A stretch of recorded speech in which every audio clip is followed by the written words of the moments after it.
Mates. My name is Bryce, and as always, I'm joined by my equity mate, Alec. How are you? I'm very good, Bryce. Good to be back for another Watchlist Wednesday. Yes. A segment that we started last week, and we've kept it for a second week. Well, it is Wednesday, so we may as well. Will it come back for a third? We will see. We will see. But the idea for today is to bring in an equity mate expert from the investing community and get 2 or 3 stocks that are on their watch list and do somewhat of a deep dive to understand why it is on their watch list, what is interesting, and perhaps what are some of the risks around the stock as well. And it is our absolute pleasure to be welcoming one of our favourite guests to Equity Mates, Henry Jennings from Marcus today. Henry, welcome to Equity Mates. Thanks, guys. Thanks for having me on. So we are excited for the 2 stocks that we're going to be going through with you today. We always have an absolute ball chatting to you. You've provided 2 that I've never heard of. Ren, have you ever heard of them? That's always good. So we may as well get stuck in. The first stock is IMXHS. The ASX ticker is IME. And forgive me if I've pronounced that wrong. But IME, let's start with what on earth IME is. Well, thanks, guys, for having me on the show. And I'm really happy to be on Watchlist Wednesday. And these are a couple of stocks for your watch list for your subscribers and viewers. IME is an interesting little stock. It is a software as a service provider in the image space, pathology and radiology space. And there's a lot of these out there at the moment. There's the likes of PME, Pro Medicus, and M7T as well. Max 7 Technology is another one that's out there. And these things are usually valued on their ARR, which is the annual recurring revenue. Now, this one, for me, stands out because it is cheap. It is being valued by the market only around 5 or 6 times its revenue, whereas the others, the PME, the Pro Medicus, and the ones that we can pronounce as opposed to the ones IMEHSS, because it is not quite so easy to get your head around, is only valued, as I say, around 5 or 6 times that ARR. Just to add some little bit of sex appeal to this one as well, the new chairman, Doug Flynn, has bought himself $500,000 worth of shares, and Doug Flynn is also heavily involved with NextDC. So for a man of his caliber to get involved in a stock of this size, it's only $200 or $300 million market cap. It's cashed up. It's recently raised some money. It's got about 10, 11 million bucks in the kitty, and it's got revenue around 11 million bucks, which was up 41% last year. So it's ticking a lot of boxes for me, especially with that Doug Flynn as well coming on board. So it's one I like. It's been a bit of a sleeper, but it is starting to wake. And probably by Thursday morning, after it's gone on everybody's watch list, it will be stirring a lot more. So Henry, you mentioned there you liked it because of its valuation relative to its peers in the space. But if we stick on the company for a second, Yep. What about the company and I guess the imaging technology it has, or the markets that it's playing in? What about the company itself do you find interesting? Well, it's pushing ahead in the US. It's just signed and went live with a 30-day trial for its first US customer. Now, that doesn't come without risks, because pushing into a new territory, pushing into the US, especially with their picture archiving and their communication system with their imaging systems, it can be expensive. Now, we all know going to the US is expensive, so you have to be aware of that. So it does come with some risks in that they have to put on Salesforce, etc., pay those guys to get out there. But they are starting to see a little bit of success and hoping for more. And as I say, that the fact that Doug Flynn has put his own money behind the company as well, I think is a tick of approval. And at the end of the day, this is all about, I've just actually been writing this in the newsletter this afternoon, the theory of relativity, and it's about valuing things relative to other things. And it's not Einstein equals MC squared, but it's looking at the relativity between things. And this week we've seen some of that relativity play out, I guess, with the Afterpay and the Zip argument. And also, when you look at the Pro Medicuses and the M7Ts, of this world, the Max 7 technology, not in a dissimilar space, not doing a dissimilar thing. And when they're valued at twice the amount of sales multiples that a stock like IME is valued at, then that theory of relativity comes into play, I think. And it certainly is an interesting one from a cheap stock basis, if there is such a thing these days. This one could be one of those sleeper stocks, at least till Thursday afternoon, perhaps. We shall see. So Henry, let me push you on that. This theory of relativity, I like it. I like the phrase you've coined there. What happens if the market looks at the relative valuations and decides that actually Pro Medicus and the like should be valued at IME's price to sales ratio? How do you know the market will re-rate IME up rather than rating its competitors down? Now, that is a very, very good question. I'm glad you asked me that, and I'm going to answer something completely different.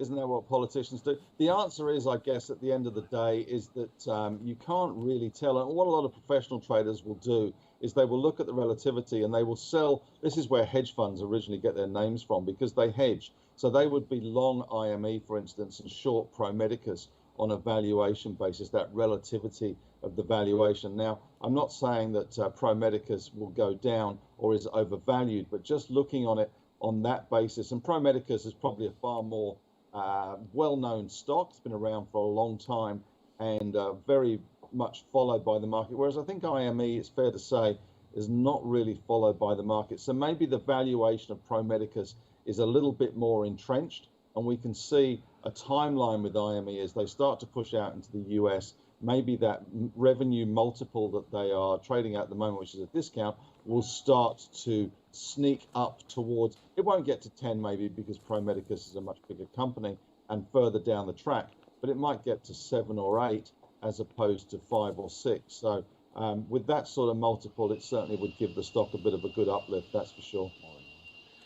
So Henry, just to close out before we move on to the next company, you mentioned there that revenues are growing, but are they profitable or are they on the road to profitability?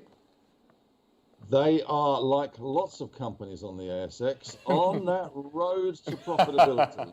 They will get there, but at the moment it's still revenue that people are looking at, and for FY20 that was around 10.9 million, which was up a big 41%. They're also seeing a big recovery, I think it's fair to say. They have been COVID affected, as we all have. We were talking about this just before we went on air with the Avalon cluster, but we've all been affected by this.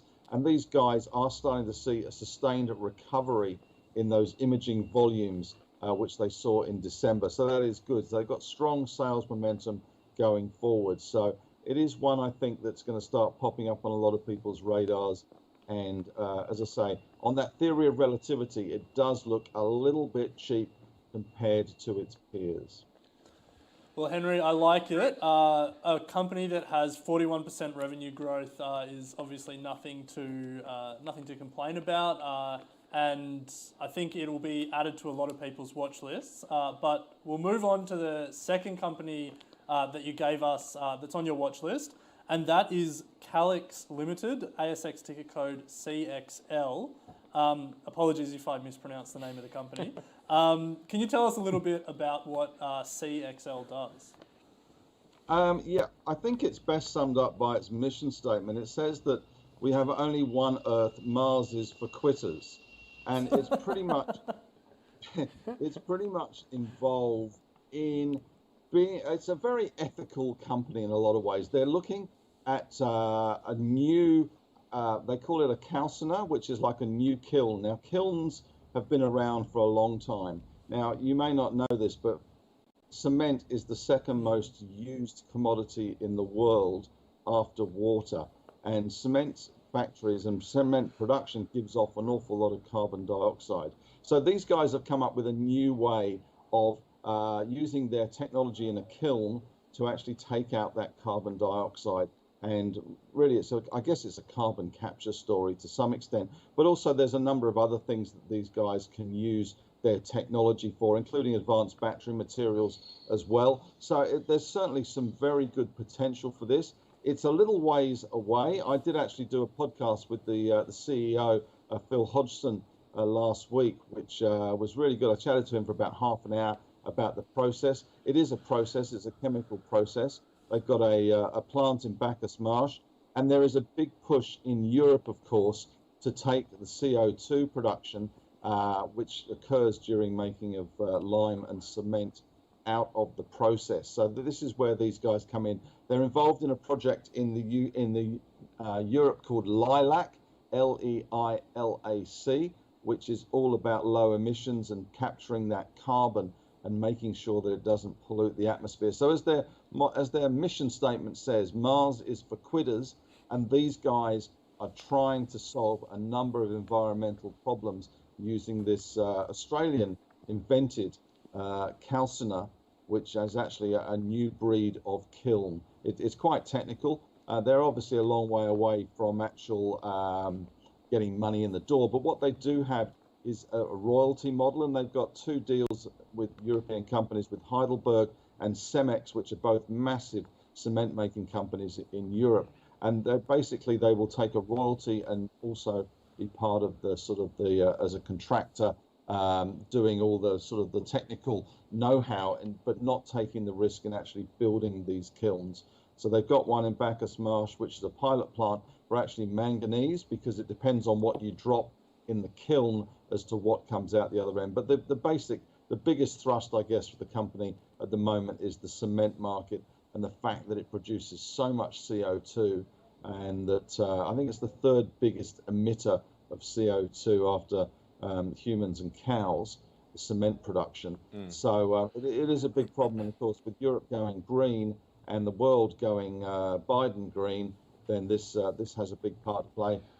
Mars is for quitters, as they say. Yeah, love that tagline. Pretty interesting company, one that I'd never heard of, but certainly in a space that is of interest. I'm just wondering how you kind of came across this. The IME was obviously a value play. Is this more of a thematic play, or did this pop up on screeners? Just for our audience who've probably never heard of this as well, what was your sort of process to actually find this company? It's really simple. It's called Follow the Money. Okay. And it kind of works quite well. And we've seen that with, I'm trying to run actually a segment now called What Would Bevan Buy? This is on the back of Bevan Slattery, when he invested in rents.com.au the other day at 5 cents, and they're now 29 cents or whatever they are, as this goes to air. So it's really kind of what would Bevan buy, but this is actually what would Alex buy. This is Alex Weislitz at Thorney down in Melbourne. He's got a substantial position in this one, and I was attracted to that. It's always good to follow the smart money in the market, whether it's Bevan Slattery or Alex Weislitz or Jeff Wilson or whoever it may be. You guys at Equity Mates, obviously, and to follow that money, because these guys have met the company, they've talked to the company. I spent half an hour with Phil Hodson, the CEO from the company. So it's good to actually eyeball people, chat away, and get an idea about the management, because at the end of the day, it's all about management. But if you follow that money, sometimes it's a really good guide. So although it's not in the same kind of basket, I guess, as the IME in terms of the theory of relativity, this is more the follow the money kind of stock, where you're following in the smart money like Alex, or the smarter money at the moment like Bevan, which has just been extraordinary with his moves there. And again, I guess this goes to IME as well. You're looking there at the chairman of NextDC, Doug Flynn, buying $500,000 worth. So again, it's following that money, following the smart investors, and I guess it's sort of high-level copycat investing, if you like. Nothing wrong with that. Nothing wrong with that. No points for originality investing. I'd rather invest on a copycat basis with the likes of Doug Flynn or Alex Weislitz or Bevan Slattery than some random guy off Facebook group that I've never heard of that just happens to be. He puts a few rockets after the stock name, and that's kind of. No, Henry, we're almost out of time, but I do have one more question for you. There's no doubt that this issue, the emissions from cement is a massive issue, and there will be a lot of value created for the company or companies that can solve it. I'm sure there are other companies around the world looking at this issue and putting forward possible solutions. How do you think Calyx compares to them, and how do you think their solution will compete with the other solutions in the market? Well, I guess the tick of approval at the moment is the fact they've done deals with Heidelberg and Cemex, which is good. It's going to take some time, but they're moving quite rapidly, I guess, to some extent. And the fact that they are embedded with these guys and the process has been shown to work, I think, is a big tick of approval. It's obviously it's a huge billion-dollar business, cement in anywhere, whether it's Europe, the US, or here. So someone that can take out that massive amount of CO2 that it produces by this process is going to be onto a winner. At the moment, you know, I'm not a technology expert. I can only go on what the company tells me, but I've not come across any other kind of rival technology with this kind of kiln in place. As I say, it's an Australian invention. It hasn't even come out of a university.